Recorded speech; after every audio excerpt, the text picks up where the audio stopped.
Do I think you have to make that sacrifice? I don't think so. These days there are a lot of like super healthy takeout options, but for me, when I was in my 20s, it just wasn't really a priority. It wasn't really something I thought about. If I had my time again, I would still do takeouts, but I would find a way to really optimize the health side of the takeout, so I wasn't living off of like kebab rolls and you know, that kind of stuff. Habit number 6 that I developed, which was slightly unhealthy, is being okay with wasting money. So if, for example, I wanted to buy something like a tech purchase or something for work or something for the studio or like whatever, instead of spending ages doing the research to figure out like what's the best thing that I would want to buy, if it was below a certain price point, I would just order the thing without thinking about it. Then I would forget about it. Then it would arrive in the post, and then I would try it out to see if it actually fulfilled the needs that I wanted it to fulfill. Now, quite a lot of the time, I would say maybe 80% of the time, the answer was no, and I didn't end up continuing to use the thing. And so then I've got this tech, which I've just bought, that's just sort of sitting there doing absolutely nothing. And so I would either give it away to a charity shop. I had like a donations box where I would like drop things off to Oxfam every now and then, or I would give it away to a friend, or if it was something low value, I would just stick it in the bin. Now, the benefit of adopting this kind of attitude into your life is that, again, you just get very, very ruthless about how you are spending your time. And if you think something is not worth your time, then you don't bother doing it, which means that you probably have more time to be able to focus on like revenue generating activities in your business. The downside is that it ends up creating waste. It's probably bad for the environment, and it's probably not good for the soul to just be able to press a button and buy whatever you want and then try it out and then almost like discard it. And I would reason with myself. I'd be like, oh, I'm giving it away to a charity shop, or I'm giving it away to a friend, and like, so it's not like fully wasted. But even so, there is something about that wastage that is probably suboptimal for the soul.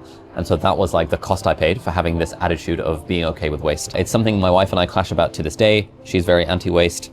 I am still struggling to unlearn the habit of like being quote wasteful when it comes to like buying things, because I'm still ingrained in the mindset of like, well, why would I bother spending 2 hours doing the research if it's like it's not worth the time of doing the research, you know all of that kind of stuff. And then habit number 7 relates to this point of, is this worth my time? Now, there is advice in the world of entrepreneurship that says that you should figure out what is your effective hourly rate or your aspirational hourly rate. So if, for example, my hourly rate is $100 an hour and I've ordered a $25 thing, but it would take me half an hour to like try and return the thing if I don't actually need it, that half an hour is costing me $50, but I'm only getting back $25. And so why would I bother? You know, that kind of idea. I thought this was great because I realized I figured out what my effective hourly rate was based on how much money I was making in the business at the time when I was in my early 20s.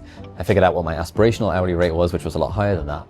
And it gave me license to just to not do a lot of things and to be okay with like wasting a lot of money, because I reasoned that it wasn't worth the hourly rate. The benefit of this is that you then actually delete quite a lot of errands and chores here and there that actually end up taking quite a lot of time. So for example, based on this was why I decided to hire a cleaner fairly early on in my like professional career. However, as with all of these habits, it does come with a cost. And the cost is that it becomes very easy to start thinking of everything in life from this lens of what is the hourly rate. I tried my best when I was a wee lad to not over apply this particular razor, to not think about it in context of like friendships or relationships or anything like that, because you really don't want to be starting to think of like, oh, well, you know, I hung out with my mate for 2 hours. That's 500 pounds that I've just wasted. You know, you really don't want to be thinking in those ways, but it is hard. It is something that you have to actively fight against. And it sort of runs the risk of turning time that you spend on anything into a pure time equals money kind of trade.